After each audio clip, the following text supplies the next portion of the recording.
let's be real, people. The fantasy and the romance genres have been heteronormative, cisgendered, able-bodied, and Western-centric for like decades at this point. But the good news is that's changing. Slowly, but surely. When I first stumbled upon Booktok at the end of 2021, I was like hooked instantly. I was like, where have you people been my entire life? Like, I needed you when I was 10.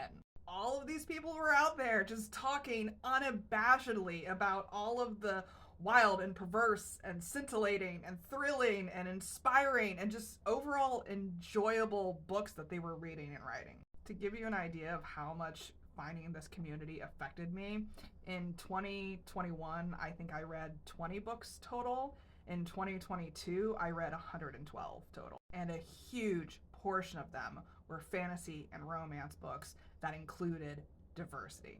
And that is what inspired me to put my name out there and actually publish a book. I've been a writer since I was a kid, like 7 years old, 12 years old, so on and so forth. I've been writing. It went from like truly awful fan fiction in elementary school to like winning awards for poetry in high school, getting published in peer-reviewed journals for like academic papers in college, and then I almost published a book through the traditional means like shortly out of college, but it all failed for reasons. And I had pretty much given up on my writing confidence at that point, but finding Booktok changed that.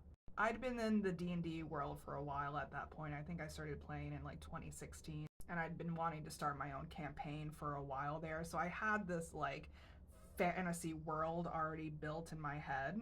So in February of 2022, I started writing it and somehow developed an 8-book series around it because there's 8 classes of magic, and so I was like, why not have one book from the perspective of one of those wielders of that class of magic? And it also gave me an opportunity to bring my deep love of both romance and DEI to the table. I know what it's like to feel minimized and dismissed as a queer, nonconformist creative, and I saw other people out there craving more diverse representation as well. So I've created characters that are specifically not defined by their marginalized identities. They are multifaceted beings with nuance and depth. And the vast majority of their character development happens from internal mental health and trauma and those kinds of things. I ended up writing, publishing, and selling book 1 under 9 months in 2022. And I've been writing and publishing a book a year since. This Halloween, book 4 comes out. And I'll be revealing the cover later this week.